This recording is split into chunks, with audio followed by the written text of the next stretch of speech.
Alam niyo po ba mga bossing ko ang dahon na ito? Alam niyo po ba ang tawag dito ay sahod yaman sa mga hindi nakakaalam? Ito po mga bossing ko, ang tawag dito ay sahod yaman. Napakaswerte nito kahit saan ka magpunta mga bossing ko, na marami kasi ako mga boss na nai-invite tayo, pupunta sa bahay nila, nakayayaman, hindi sila nawawalan mga bossing ko ng sahod yaman. Ang sahod yaman mga bossing ko ay napakaswerte, lalo na syempre pangalan pa lamang sa pera, sa yaman.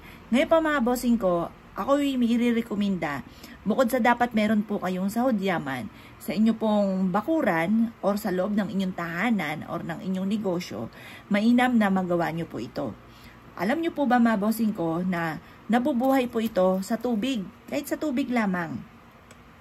Ngayon, ang gagawin nyo lamang mga bossing ko, yan nga po pwede pang magkaroon ng ugat sa tubig. Kumuha ka ng isang base, lagyan nyo ng tubig, tapos lagyan nyo ng dahon ng sahod yaman. Pwede nyo ring haluan ng mga iba't ibang klase ng bulaklak. Ngayon pa mga bossing ko, ang gagawin nyo lamang ay ganare. Kumuha ka ng base, lagyan nyo po ng tubig at ilagay nyo po ito. Pagkatapos mga bossing ko, ilagay nyo po ito sa salas ninyo. Ang tubig ay humihigop ng negatibong enerhiya. Ang tubig ay nag-a-attract ng masaganang pamumuhay.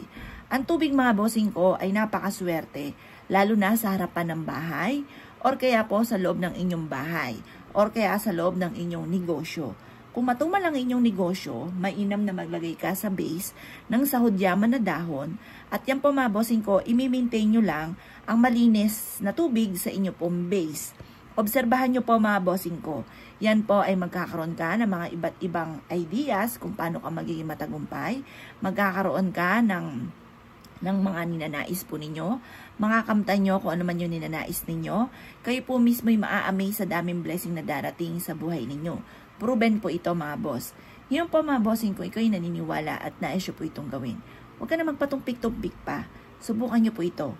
At kayo mismo ay maa-amaze sa dami ng mga blessing na darating. Ngayon po mga bossing, kung naniniwala ka at ikaw po ay maraming mga pangarap at ikaw po ay nais nyo po na ismut nyo makamtan ang lahat ng ninanais ninyo, subukan nyo po ito sa pamamagitan ng aking sinishare na ito. Kumuha ka ng base, lagyan nyo po yun ng tubig at lagyan nyo ng isang dahon or 3 dahon or 5 dahon or 7 na dahon mga bossing ko, at saka matagal po itong matuyo mga boss. Kayo mismo ay maa-amaze. Ilagay nyo sa negosyo ninyo, ilagay nyo sa bahay po ninyo. Lagay nyo sa salas mga bossing or kaya sa kusina, pwede rin po yun.